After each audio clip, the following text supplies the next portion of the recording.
कोलकाता में lady doctor के साथ उस दिन क्या हुआ?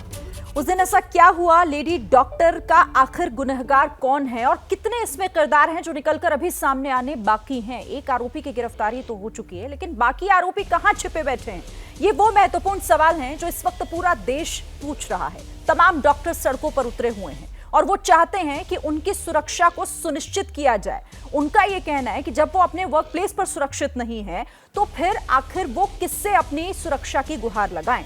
और इन्हीं तमाम सवालों को लेकर हम चर्चा की शुरुआत चलिए कर लेते हैं। सभी मेहमानों का परिचय मैं आपसे करा चुकी हूं और सबसे पहले मानव जायसवाल, मैं आपसे ही सवाल कर लेती हूं क्योंकि सबसे पहली जो जिम्मेदारी है वो आपकी बनती है राज्य सरकार, क्योंकि आपकी है वहां पर। और एक लेडी डॉक्टर के साथ जो कुछ हुआ, इस मामले में जिस तरीके की लीपापोती की कोशिश हुई, जिस तरीके से इस मामले को एक सीधा साधा सा मामला बनाने की कोशिश की, सवाल ऐसे हैं कि पूछा पहले आपसे जाएगा कि आपने अपने राज्य में ये होने कैसे दिया। सभी को बहुत नमस्कार है और हमारी संवेदनाएं पीड़िता के परिवार वालों के साथ डे वन से है। हमारी नेत्री सुश्री ममता बनर्जी ने कमिटमेंट किया है कि जो भी कल्प्रिट है, चाहे वो जितने भी लोग हो, चाहे वो जितने पावरफुल क्यों ना हो, उन सबको पकड़ा जाएगा।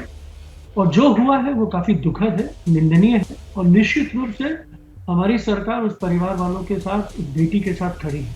जहाँ तक डॉक्टरों की बात है, बहुत सारी चीजों की बातें हुई, बहुत सारे चीज पहले बाहर प्राइवेसी में निकल के आए, लेकिन आपको पता है कि विद फॉरेंसिक एंड डीएनए और काफी कॉमन प्लेस था वो, तो समय लग रहा है। लेकिन आप विश्वास रखें, पूरा देश को विश्वास है कि ममता बनर्जी ही एकमात्र नेत्री है जो न्याय दिला सकती है। आज तक इतिहास है इस देश में। वो तो खुद सड़कों पर उतर गई, जिनसे मांग की जा रही थी वो खुद अपनी मांग लेकर सड़कों पर उतर गई और आप कह रहे हैं कि सिर्फ वही न्याय दिला सकती हैं। उन्होंने तो बता दिया ना कि उनके हाथ में कुछ नहीं है, इसीलिए वो भी सड़कों पर उतर आई हैं इस मांग को लेकर। नहीं, ऐसी बातें नहीं है। वो सड़कों पे इसलिए नहीं उतरे कि वो कुछ न्याय दिला नहीं सकते। वो सड़कों पे इसलिए उतरी है कि वो बेटी के साथ है, उस परिवार के साथ है। पूरे प्रांत को उन्होंने जागरूक किया है कि ये मुद्दा नहीं है, ये एक संवेदनशील विषय है और हम इसको जब तक ये न्याय ना मिले हम सड़कों पे रहेंगे। हम हर घर को गुहार लगाएंगे, हर लोगों से गुहार लगाएंगे कि ये न्याय मिले। और हमारे यहाँ जो प्रशासन है वो पैरेलली काम कर रहा है।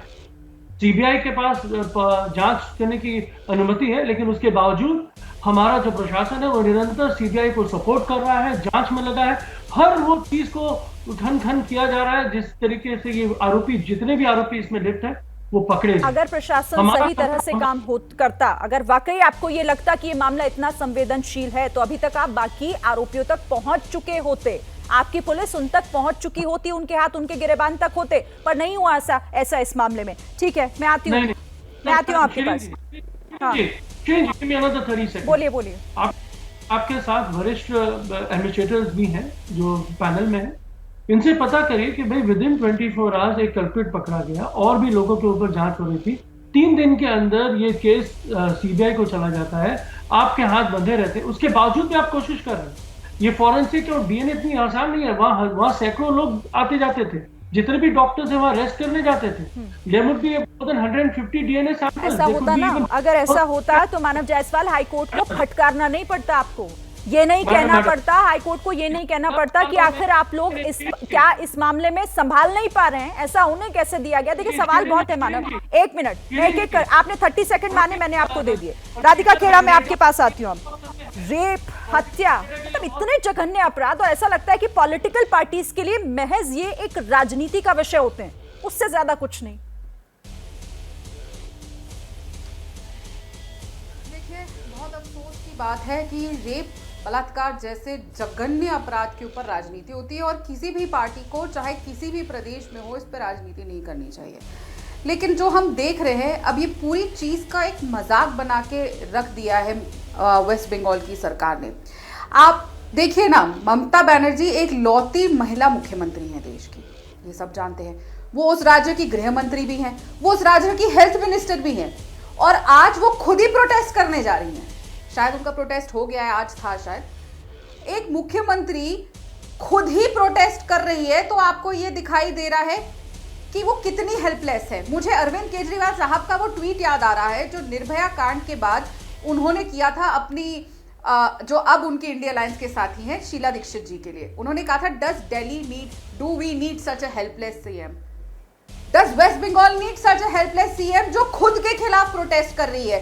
खुद के खिलाफ ये प्रोटेस्ट करना इस बात पे स्टैम्प रखा रहा है कि वो कितनी विफल है और वो देश की बेटियों को, प्रदेश की बेटियों को प्रोटेक्ट नहीं कर पा रही है। ये एक सरकारी रेप है और मैं बहुत जिम्मेदारी से ये बात कह रही हूं क्योंकि सरकार के संरक्षण में ये हुआ और सरकार ने पूरी कोशिश की उन आरोपियों को बचाने की और अभी भी कर रहे हैं। वरना मुझे बताइए कौन सा ऐसा क्राइम सीन होता है जिसको कॉर्डन ऑफ नहीं किया जाता या उसको सील नहीं किया जाता?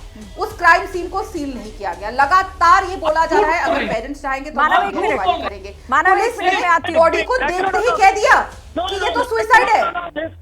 ये झूठ बोल रही है। एक मिनट मैं आपको 1 मिनट मानव रुकिए, 1 मिनट सुनने दीजिए पहले। ठीक है, वो सच है या झूठ है, सच है या झूठ है ये बात की बात है, लेकिन 1 मिनट पूरा सुनने दीजिए। मानव आती हूँ, मानव 1 मिनट में आ रही हूँ। नो, ये इनकी नैरेटिव है, बीजेपी का ये नैरेटिव है। पुलिस कहती है आप बीच में मत बोलिए, बीच में मत बोलिए। आप लोग इस देश की बेटियों को प्रोटेक्ट करने मानव जायसवाल कम से कम इस बात का तो ख्याल कीजिए, बहुत सेंसिटिव इशू है। इस तरीके से अगर आप चीखेंगे चिल्लाएंगे कोई नहीं सुन पाएगा। मानव 1 मिनट, मैं आपसे सवाल नहीं कर रही हूँ। मानव 1 मिनट, आपकी बारी आएगी, आप अपनी बात रखिएगा। इतना बौखलाने की जरूरत नहीं है, जहां बौखलाना चाहिए था वहां आप लोगों ने बौखलाहट नहीं दिखाई, तो आप कम से कम यहाँ शांत रहिए। 1 मिनट राधिका, जल्दी से 10 सेकंड में पूरा कीजिए। एक बेटी के वो जो सुसाइड। मानव मैं आपसे बोल रही हूँ, आपसे मैंने सवाल नहीं पूछा है, आप शांत रहिए। 1 मिनट आती हूँ आपके पास। राधिका, अगर आप इनको झूठ बोलने का अनुमति देंगी तो हम शांत नहीं रहेंगे। आप देखिए वो जो प्रिंसिपल डॉक्टर है, देखिए यार ये क्या हो रहा है शिरीन जी, इस तरीके से बहुत गलत बात है। मानव मुझे आपका ऑडियो डाउन करना पड़ेगा क्योंकि इस तरीके से चर्चा नहीं होगी। मेरे बाकी मेहमान भी इंतजार कर रहे हैं। राधिका जल्दी से 10 सेकंड में पूरी कीजिए अपनी बात। शिरीन जी इतने भयानक केस हुआ है और ऐसी टीएमसी के प्रवक्ता बिहेव कर रहे हैं। अब आप देखिए वो जो प्रिंसिपल है, पहले भी उसको भ्रष्टाचार के केस में मुर्शिदाबाद ट्रांसफर किया गया था, फिर उसको वापस लाके इधर का प्रिंसिपल बनाया जाता है। फिर जब इतनी बड़ी घटना होती है वो क्या कहते हैं कि मेरी जिम्मेदारी नहीं है कि लड़की अगर रात को सेमिनार रूम में जाएगी तो मैं उसको प्रोटेक्शन दूं। प्रिंसिपल होके आपने इंश्योर नहीं किया कि कॉलेज के अंदर सीसीटीवी कैमरा लगे हैं। 36 घंटे जो डॉक्टर वहां पे काम करते हैं, ड्यूटी करते हैं, उनके लिए एक चेंजिंग रूम नहीं, और फिर कहते हैं मैं क्या करूं। और देखिए जब वो दायरे में आते हैं जांच की तो क्या करती है ममता सरकार, उनको एक और बेहतर हॉस्पिटल में ट्रांसफर कर देती है। ये पहली बार ऐसा हो रहा है कि अगर कोई जांच के दायरे में है, उन पे कार्रवाई हो रही है, उन पे इन्वेस्टिगेशन हो रही है, तो उनको एक बेहतर नौकरी पे भेजा जाता है। ऐसे केस में तुरंत सस्पेंड और ऑफ ड्यूटी किया जाता है। मांग को लेकर सड़कों पर भी उतरे हैं और वो पिछले कई दिन से, जब से ये मामला सामने आया उसके बाद से वो आपकी तरफ भी देख रहे हैं कि आप इस मामले में उन्हें सुनिश्चित करें कि उनकी सुरक्षा की जिम्मेदारी और चिंता आप लोगों को भी है। ठीक है, मैं महिमा जी आपके पास आती हूँ। मेरे साथ कांग्रेस के तरफ से महिमा सिंह प्रवक्ता हमारे साथ जुड़ी हुई है। महिमा जी, बीजेपी ये कह रही है कि भाई आप बहुत सेलेक्टिव अप्रोच इस मामले में दिखाते हैं। मतलब रेप जैसे देश की बेटी के साथ इतना बड़ा अपराध हुआ, उसमें कांग्रेस का इतना इस तरीके का अप्रोच, मतलब अगर राज्य दूसरे का हो, दूसरी पार्टी हो, अपोजिशन पार्टी हो, तब तो आप लोगों के लिए हाय तौबा बचाने का बहुत समय होता है। बात पश्चिम बंगाल की है तो ना राहुल गांधी कुछ कह रहे हैं, ना प्रियंका गांधी वहां पहुंच रही हैं। सबसे पहले तो ये बहुत ही मार्मिक घटना है, विभत्स घटना है। हम सब के दिल अंदर से रो रही हैं आज शिरीन। और कीर्ति रतन सिंह जी की पंक्तियों में ये बात जरूर कह देना चाहती हूँ अपनी बात शुरू करने से पहले कि आज भी औरत के हिस्से आग है, कितनी ही हो उस पे आखिर डिग्रियां। आज अस्पताल के अंदर महिला सुरक्षित नहीं है, डॉक्टर सुरक्षित नहीं है, कोर्ट के अंदर वकील हो, स्कूल के अंदर छात्र हो या टीचर हो, आप किसी भी जगह चले जाइए। और इसी बात को देखते हुए राहुल गांधी जी ने बाकायदा 14 अगस्त को ये बात लिखी कि जो सवाल है वो प्रशासन पर भी उठता है, जो सवाल है वो पूरे के पूरे समाज पर भी उठता है। आपको याद होगा शिरीन जी कि जब निर्भया ने इस देश को दहला दिया था 2013 में निर्भया कांड ने, उस समय डॉक्टर मनमोहन सिंह ने प्रधानमंत्री होते हुए पूरे देश को संबोधित किया था। लेकिन अभी चंद महीने पहले हमने देखा कि प्रज्वल रेवन्ना जैसा दरिंदा देश से जर्मनी भाग गया 2000 से ज्यादा महिलाओं के साथ, 2000 से ज्यादा तो रिकॉर्ड पर है और न जाने कितनी होंगी, जघन्य अपराध करके। लेकिन नरेंद्र मोदी जी हमारे प्रधानमंत्री उनका हाथ उठा करके वोट मांगते हुए दिखाई दिए थे और उस समय हमें चुप्पी दिखाई दी। अभी हमने देखा हरियाणा के चुनाव आने वाले हैं, तो हरियाणा में भाजपा सरकार मौजूद है और सरकार की ड्यूटी होती है कोर्ट के सामने फरलो को या पैरोल को अपोज करना, लेकिन राम रहीम को फरलो मिल गया और ये पहली बार नहीं है। पिछले जब से उनको सजा मिली है, हर चुनाव से पहले पैरोल या फरलो पर बाहर आते हैं। महिमा सिंह, पहले हम यहाँ पश्चिम बंगाल की बात कर लें, आप हरियाणा की बात हम बाद में करेंगे, आज सिर्फ पश्चिम बंगाल की बात होगी। माफ कीजिएगा, मैं आपको सिर्फ और सिर्फ पश्चिम बंगाल और उस बेटी की बात करने के लिए यहाँ पर अलाउ करूंगी। शिरीन, मुझसे आपने सवाल किया सिलेक्टिव अप्रोच का, मैं आपके सिलेक्टिव अप्रोच के सवाल का बाकायदा आंकड़ों के साथ आपको जवाब दे रही हूँ। जवाब सुनने का धैर्य रखें। ठीक है, आप जल्दी से अपनी बात पर आइए। नहीं, सुन लीजिए, बिल्कुल बिल्कुल मैं अपनी बात पर ही हूँ और अपनी बात आपको पूरी पुष्टि के साथ बताऊंगी। बीएचयू के अंदर हमने देखा किस तरह से कांड हुआ, उसमें भाजपा के आईटी सेल के लड़के पाए गए, 60 दिन तक लड़के अंदर ही नहीं किए गए।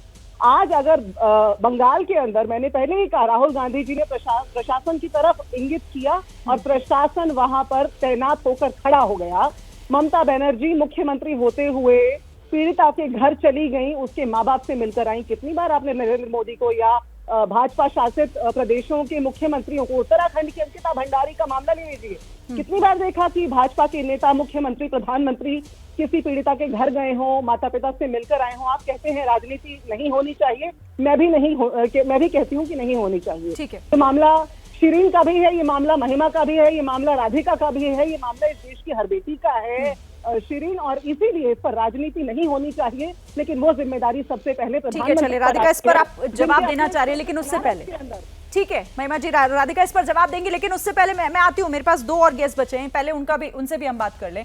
अभय दुबे जी, मतलब इस तरह के मामलों में, मतलब जो कह रहे थे, जो अभी महिमा जी ने कहा कि निर्भया से मामला चला आ रहा है, उसके बाद तो बहुत सारे कानून भी बन गए, सख्ती भी बरतने की कोशिश की गई, पर तस्वीर तो कुछ भी नहीं बदली ना सर। नहीं, बिल्कुल नहीं बदली। आप जिस जज्बे के साथ में और जिस भाषा में अपनी बात कह रही हैं, मैं उसके साथ बिल्कुल खड़ा हुआ हूँ।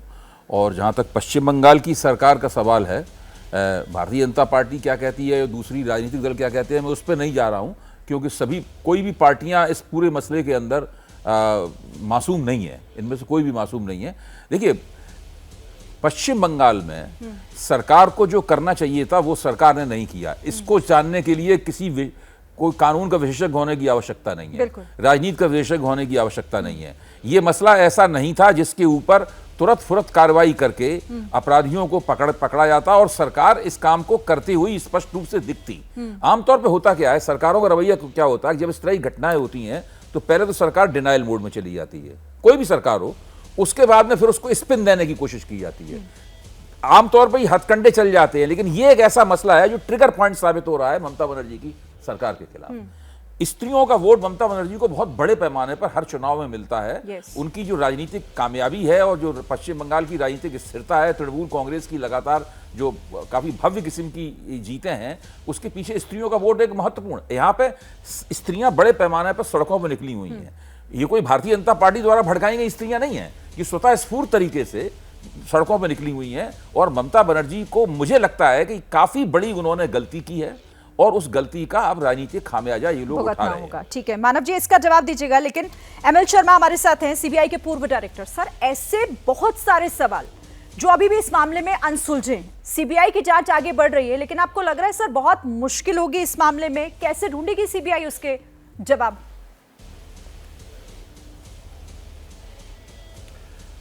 मेरे विचार में जी, सीबीआई को सही अपराधी या अपराधियों तक पहुंचने में कोई कठिनाई नहीं होनी चाहिए। मैंने किसी दूसरी चैनल पे 1-2 दिन पहले बताया था कि इस केस के इन्वेस्टिगेशन में सबसे पहले ये ज़रूरी है कि जो विक्टिम है या पीड़िता मृतक हैं उसके वैजिनल स्वैब्स का डीएनए टेस्ट कराया जाए। और डीएनए टेस्ट में अगर ये लगता है कि एक आदमी का ही डीएनए है वैजिनल स्वैब में, तो क्या वो उस आदमी का है जिसको पुलिस ने पकड़ा और जो अब सीबीआई की कस्टडी में है। और अगर एक से ज़्यादा आदमी के डीएनए स्वैब हैं, डीएनए है, तो फिर दूसरे अपराधियों की भी पहचान की जानी चाहिए। तो डीएनए जो है परफेक्ट साइंस है और उसमें 100% एक्यूरेसी होती है। और सेंटर फॉरेंसिक साइंस लैब्स में स्टेट फॉरेंसिक साइंस लैब में आजकल 2-3-4 दिन में डीएनए टेस्ट का रिज़ल्ट आ जाता है। मैं ऐसा मानता हूँ कि शायद अब तक अगर भेजा है लैब में तो डीएनए का रिज़ल्ट भी आ गया होगा। इस केस की तफ्तीश साइंटिफिक तरीके से ही होनी चाहिए और हो रही होगी, और उससे अपराधियों की पहचान करने में कोई कठिनाई नहीं होनी चाहिए, मेरी ये मान्यता है। महत्वपूर्ण बात सर आपने कही है। कुछ और सवाल मैं आपसे करूंगी, लेकिन उससे पहले स्वाति महेश्वरी जी, क्योंकि डॉक्टर्स लगभग देश के जितने बड़े शहर हैं, महानगर हैं, सड़कों पर उतरे हुए हैं और उनकी मांग जायज भी है। जो इस देश में भगवान के तौर पर देखे जाते हैं धरती पर, उन्हीं की सुरक्षा अगर खतरे में है तो उनका सड़कों पर उतरना जायज है। इस मामले में कोई वो नहीं कहा जा सकता। लेकिन दूसरी तरफ हम अस्पतालों में देख रहे हैं कि बहुत बुरी हालत है, मरीज, तीमारदार सब बहुत ज्यादा परेशान है। इसका एक सोल्यूशन क्या है? मतलब हड़ताल कब खत्म होगी, उनकी मांगे कब पूरी होंगी, ये उनका सवाल है। लेकिन मरीज ये पूछ रहे हैं, तीमारदार ये पूछ रहे हैं कि आखिर डॉक्टर्स उनके साथ ऐसा कर रहे हैं तो इसमें उनका क्या कसूर है? क्या रास्ता है? देखिए श्रीन, ये जवाब टीएमसी के जो पैनलिस्ट हैं यहाँ पर उनको देना चाहिए कि हमें सड़क पर घूमती हुई ममता बनर्जी या चीफ मिनिस्टर नहीं चाहिए। अगर आज 6 दिन 7 दिन हो चुके हैं, डॉक्टर्स की डिमांड्स जो हैं वो पहले ही टेबल पर रखी जा चुकी हैं। पीड़िता से जुड़ी जो डिमांड्स हैं वो भी उनको पता है। आप सड़क पर घूमने में क्यों टाइम वेस्ट कर रहे हैं? क्यों नहीं आप इन सब चीजें, डिमांड्स को पूरा करने का जो काम है वो करते हैं? क्यों आप इतनी गलतियां कर रहे हैं कि हाईकोर्ट को आपको बार बार फटकार लगानी पड़ रही है? डॉक्टर्स तो सॉफ्ट टारगेट है ही। आप जब चाहे तब डॉक्टर्स को पकड़ करके ये बात बोल ही सकते हैं कि भाई आप अपने काम पर वापस क्यों नहीं जाते हैं। लेकिन वो काम पर कैसे वापस जाए जब वो सुरक्षित है ही नहीं? ये तो अनसंग हीरोज हैं सोसाइटी के, जिनको आप जब जैसे मन करता है लोग यूज कर रहे हो। ये भी तो समझिए कि अगर वहां पे इतनी सारी लड़कियां जो शांतिपूर्ण प्रदर्शन कर रही थी शिरीन, वहां पर भी 7,000 गुंडे घुस जाते हैं, तो किस तरह की सरकार है और किस तरह के ये लोग प्रोटेक्शन जो है डॉक्टर्स को दे रहे हैं? क्या डॉक्टर्स के मन का मनोबल है कि वो वापस अपनी ड्यूटी पर किस मनोबल से वापस जाए? ये भी तो ये बताएं कि कैसे वो वापस जाकर के अपनी ड्यूटी करे। कल को हम किसी दूसरी लड़की या किसी और पीड़िता के बारे में बात नहीं कर रहे होंगे, इसकी गारंटी है क्या इनके पास कि जिस में जो इतना पुराना मेडिकल कॉलेज है, इतना पुराना हॉस्पिटल है, उसमें कोई प्रॉपर रूम्स नहीं है कि डॉक्टर्स रेस्ट करें, उसमें प्रॉपर सिक्योरिटी नहीं है कि डॉक्टर्स सुरक्षित हो, रात में सोने के लिए, खाना खाने के लिए जगह नहीं है, तो क्या इतने बेसिक राइट्स भी डॉक्टर्स के पूरे नहीं किए जाएंगे? वो केवल काम करने के लिए ही है कि वो केवल बस लोगों की जानें बचाते रहे और उनके अपने जान की कोई कीमत नहीं? वो कहाँ पे रेस्ट करेंगे, कहाँ पे खाना खाएंगे, वो सुरक्षित फील कर रहे हैं या नहीं कर रहे हैं? ये भी तो समाज की और अथॉरिटीज की ड्यूटी है जो कि फुलफिल होनी चाहिए। देखिए, हर बार ये होता है कि कुछ दिन के लिए प्रोटेस्ट होता है, कोई लॉलीपॉप्स पकड़ा दी जाती हैं और उसके बाद डॉक्टर्स वापस अपने काम पर चले जाते हैं।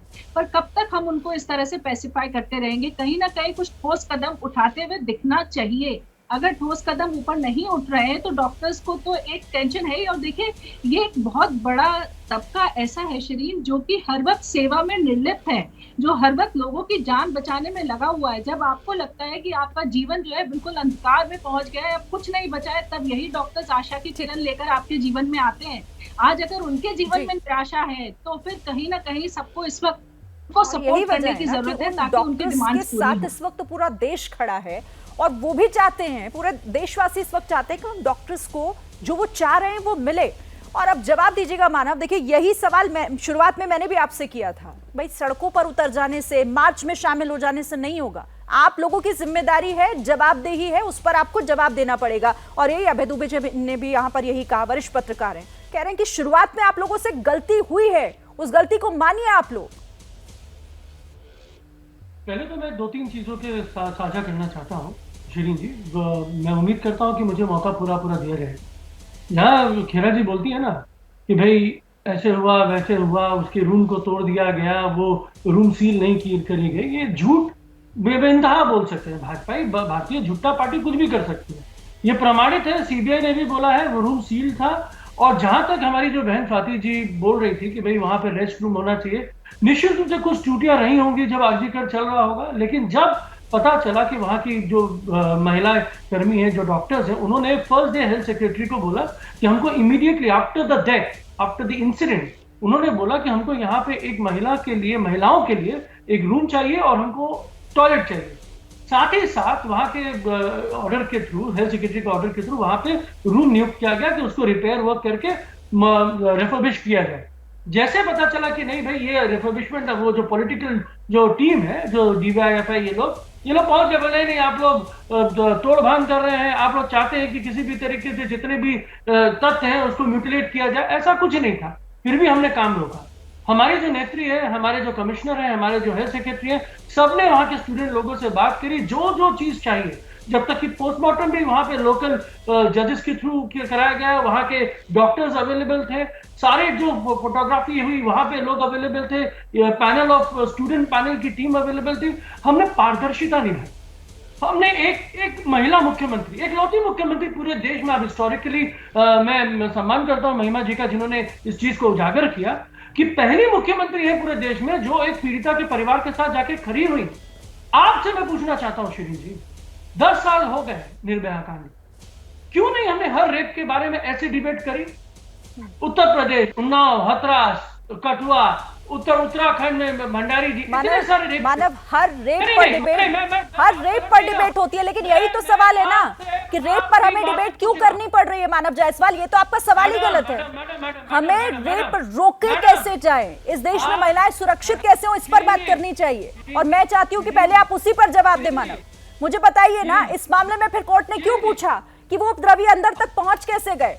आखिर क्यों आज वहां पर डॉक्टर्स ये कह रहे हैं कि हमारे लिए उस हॉस्पिटल में सुरक्षा नहीं है?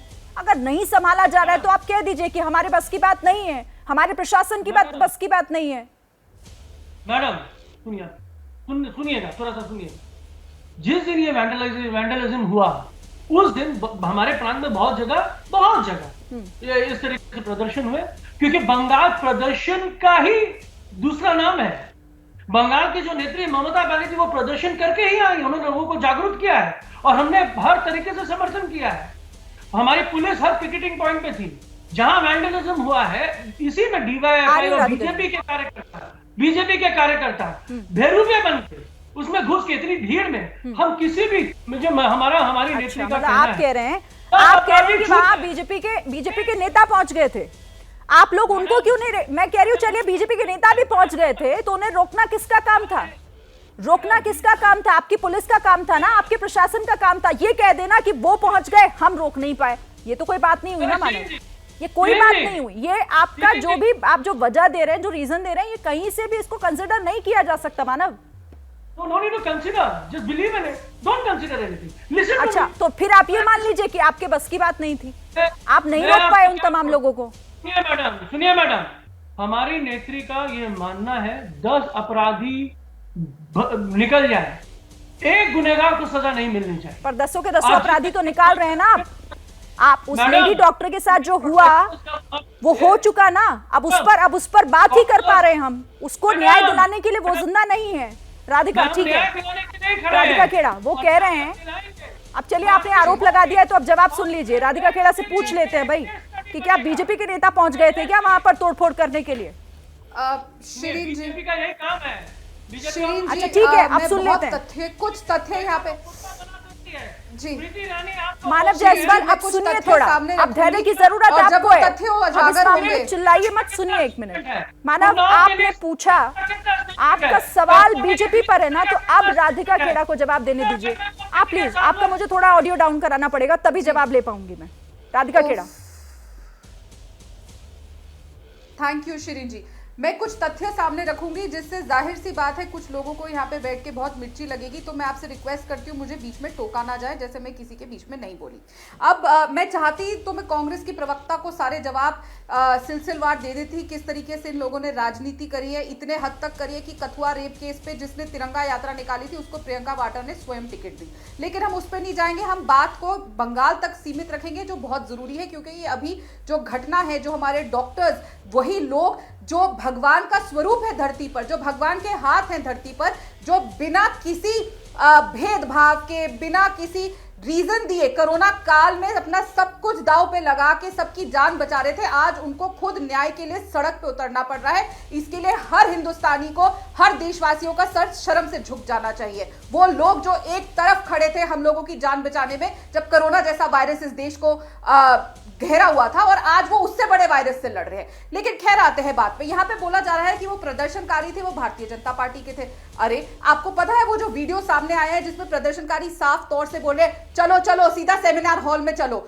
वो एक तरीके से पूरा प्री प्लान तरीके से भीड़ अंदर आती है जिसको पता है सेमिनार हॉल में जाना है। और भारतीय जनता पार्टी क्यों करेगी? हम क्यों क्राइम सीन को तोड़फाड़ करने जाएंगे? क्राइम सीन को तो वही तोड़फाड़ करेगा जो क्रिमिनल को बचाना चाह रहा है, और वो कौन कर रहा है? वो सरकार कर रही है। यहाँ पे लगातार बोला जा रहा है कि हम सब कुछ कर रहे हैं। आपको पता है वहां के डॉक्टर्स जो प्रोटेस्ट कर रहे हैं और उस हॉस्पिटल के डॉक्टर्स हैं, उन्होंने क्या बताया कि वहां की जो पुलिस थी, जब वो भीड़ तंत्र आया, वो डॉक्टरों के पास गई और उनको रिक्वेस्ट किया कि आप हमें अपना कोड दे दीजिए, हमें छुपना है।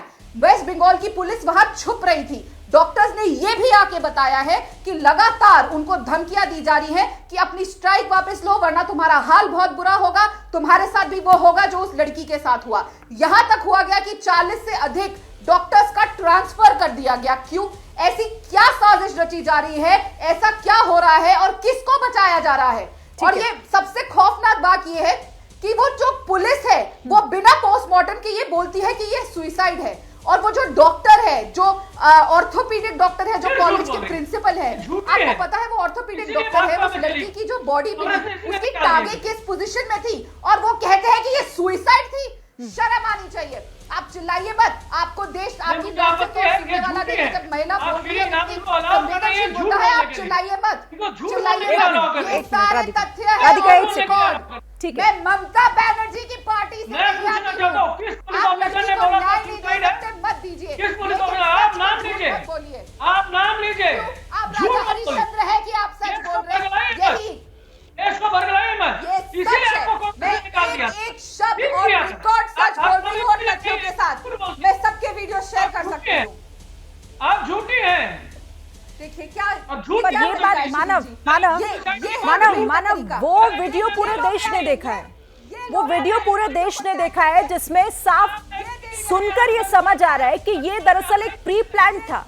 अस्पताल की बिल्डिंग के अंदर घुसना, तोड़फोड़ करना, उसे नुकसान पहुंचाना, ये सारी चीजें तो बता रही है ना कि देखिए साजिश। और खुद मानव सुनिए, मानव सीबीआई खुद कह रही है, सीबीआई ने जब इस केस को अपने हाथ में लिया है, जांच को आगे बढ़ाया, तो वो खुद कह रही है कि इस मामले में कुछ ना कुछ ऐसा तो है जो अब तक छिपा हुआ है। साजिश की बात से इनकार नहीं किया जा सकता। मैडम, मैंने इनकी 3 चीजों को पकड़ा है जो ये झूठ बोलती है। पहले माफी मांगे, पहले इन्होंने बोला पुलिस ने सुसाइड के बारे में बोला, बात ही नहीं हुई, पुलिस ने स्टेटमेंट ही नहीं दिया, उनके पिताजी ने बोल दिया। मैं ममता बनर्जी की पार्टी से नहीं आती। आप झूठी हैं, आपको ममता बनर्जी की चिंता करने की आवश्यकता नहीं। रुकिए, चिल्लाने से आप सच नहीं हो जाएंगे। पहले झूठ बोला कि भैया बचाने से, चिल्लाने से आप सत्य नहीं हो जाएंगे। आप सच झूठे आप है। आप झूठ के प्रोपेगेंडा में आप चला रही हैं भाजपा में। देखिए ये बहुत आसान होता है कि आप उंगली सामने उठा दें, सामने वाले की तरफ उठा दें, ये बहुत आसान होता है। महिमा जी आप आइए, महिमा जी आप आइए। देखिए ये पूरा मामला, और इस मामले में कोताही तो बरती गई क्योंकि सीबीआई खुद मान रही है, वो कह रही है कि इस मामले में कुछ ऐसी चीजें हैं जो सामने आएंगी तो शायद सब चौंक जाएंगे, क्योंकि सीबीआई का ये कहना है कि साजिश है इस मामले में। और छिपा कौन रहा है आरोपियों को, ये फिलहाल सबसे बड़ा सवाल बना हुआ है। सर्वोच्च न्यायालय ने पिछले चंद वर्षों में ये बिल्कुल स्पष्ट कर दिया है शेरीन कि जो मामला किसी भी इन्वेस्टिगेशन के तहत चल रहा हो, उसके मेरिट्स पर, उसके लीगल एंगल्स के ऊपर टीवी चैनल्स पर चर्चा न की जाए।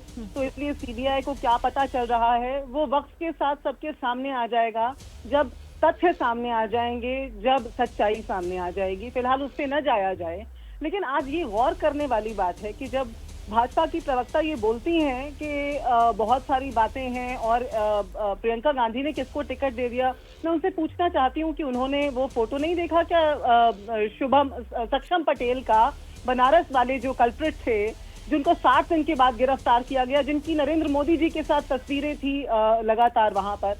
आज मैं ये भी पूछना चाहती हूँ शिरीन आपके माध्यम से अपने सारे दर्शकों से, देशवासियों से, कि पिछले 10 वर्ष में महिलाओं के विरुद्ध जो अपराध होता है वो कम हुआ है या बढ़ा है, निरंतर बढ़ा है, और पहले जैसे नहीं बढ़ा, उस प्रकार से बढ़ा है। आज देश के अंदर 86 महिलाओं के साथ प्रतिदिन बलात्कार हो रहा है। मैं आपको 3 मामले बड़ी जल्दी से बता देना चाहती हूँ। ये जिस दिन मामला हुआ एक हमारी डॉक्टर बहन के साथ, उसी के आसपास राजस्थान के सिरोही में 13 अगस्त को 63 साल की महिला के साथ गैंगरेप किया गया लुटेरों के द्वारा।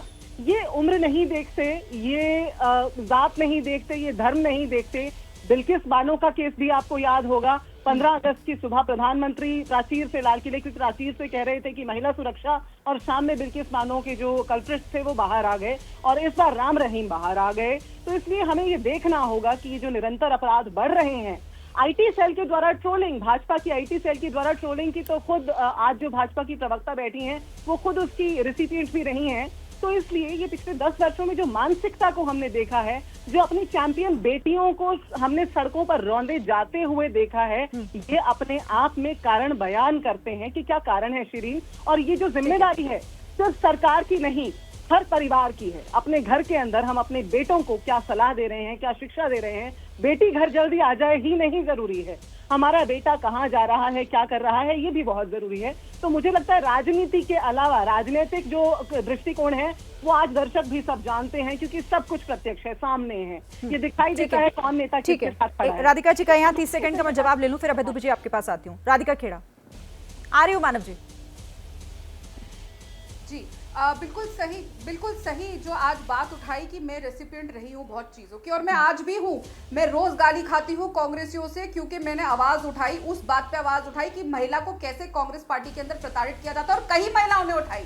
तो आज जो कांग्रेस बैठ के एक न्याय पे ऊंचा स्टैंड ले रही है, खुद की पार्टी पे जब महिला पे कुछ हुआ है, चाहे वो प्रियंका चतुर्वेदी थी, चाहे अर्चना गौतम थी जो एक दलित लड़की है, चाहे मैं हूं, चाहे अंकिता दत्ता, चाहे और भी इतनी लड़कियां थी एनएसयूआई और यूथ कांग्रेस की, जिन्होंने जब शिकायत लगाई कि उनके साथ बदतमीजी हुई, बदसलूकी हुई पार्टी दफ्तर के अंदर या पार्टी के बड़े नेताओं द्वारा, तो कांग्रेस पार्टी ने चुप्पी मौन ली। लेकिन जब उन्नाव में या हाथरस में कुछ होता है तो वही राहुल गांधी, वही प्रियंका वाड्रा बड़े बड़े ट्वीट्स लिखते हैं, मैं देखती हूं कौन मुझे रोकता है, और ट्रेजेडी टूरिज्म करने पहुंच जाते हैं। लेकिन जब अयोध्या में एक केस आता है, एक हिंदू लड़की के साथ रेप होता है जिसमें समाजवादी पार्टी का नेता सामने आता है, वही उत्तर प्रदेश जहां पे भारतीय जनता पार्टी की सरकार है, वही कन्नौज जहां पे फिर सपा का नेता सामने आता है, जहां उत्तर प्रदेश में भारतीय जनता पार्टी की सरकार है, तब इनका खून नहीं खौलता। लीडर ऑफ ऑपोजिशन जो कहते हैं मैं प्रधानमंत्री बनूंगा, वही फिर यही सवाल आप पर उठा देते हैं, वही पूछते हैं आपसे, फिर यही सवाल आपने उठा दिया, और वही ये कह रहे हैं ना कि भाई मणिपुर पर आपका क्यों नहीं खून खौलता है, आपका वहां खून क्यों नहीं खौलता है जहां पर बीजेपी की सरकार है या फिर आपके सहयोगी दलों की सरकार है। वो तो फिर एक ही बात हो गई, एक ही थाली के आप सब लगते हैं फिर। ठीक है सर, अभय सर मैं आती हूँ सर, अभय सर का एक कमेंट यहाँ पर ले लूं। तृणमूल कांग्रेस के साथी का आरोप यह है कि भारतीय जनता पार्टी इस पूरे मसले का राजनीतिकरण कर रही है, तो भाजपा तो इसका राजनीतिकरण करेगी। वो पश्चिम बंगाल में एक बार नहीं कई बार ममता बनर्जी के हाथों बड़ी जबरदस्त पराजय झेल चुकी है, तो भाजपा को ये मौका आखिरकार टीएमसी ने क्यों दिया है? भाजपा अभी लोकसभा चुनाव में जबरदस्त पराजय के बाद में वहां तकरीबन ठंडी पड़ी हुई थी, ये एक जो मौका दे दिया ये टीएमसी ने। देखिए हर सरकार को एक बढ़िया गवर्नेंस का मॉडल लेके सामने आना चाहिए। हाँ। अगर वो गवर्नेंस का मॉडल लेके सामने नहीं आएगी और इस प्रकार की गलतियां करेगी, इस प्रकार के बड़े बड़े गूफअप होंगे, इतना भयानक और इतना नृशंस किस्म का बलात्कार हुआ है, और उसको जिस तरीके से, अब जैसे कि वो प्रिंसिपल साहब हैं घोष साहब, संदीप घोष, उनके बारे में तो जब अखबारों में पढ़ते लगता है उनसे ज्यादा शक्तिशाली व्यक्ति कोई है ही नहीं। उनको हमेशा ही हर संकट के बाद में और भी ज्यादा अच्छे पद से नवाजा जाता है। तो ये सारी घटनाएं जो है ना वो सरकार के ऊपर एक सवालिया निशान लगा देती हैं। जहां तक भाजपा का सवाल है, वो तो आप सब लोग बात कह ही रहे हैं कि भाजपा के हाथ भी कोई बहुत साफ नहीं है महिलाओं पर यौन दुराचार के मामले में। सबके दामन में दाग है और इसीलिए सब दूसरे की तरफ उंगली उठा देते हैं। मेरे पास वक्त इतना ही था, मानव इसका जवाब देना चाह रहे थे और मैं बाकी मेहमानों के पास भी नहीं जा पाऊंगी। बहुत बहुत धन्यवाद आप सभी का हमारे साथ जुड़ने के लिए और इस चर्चा में शामिल होने के लिए।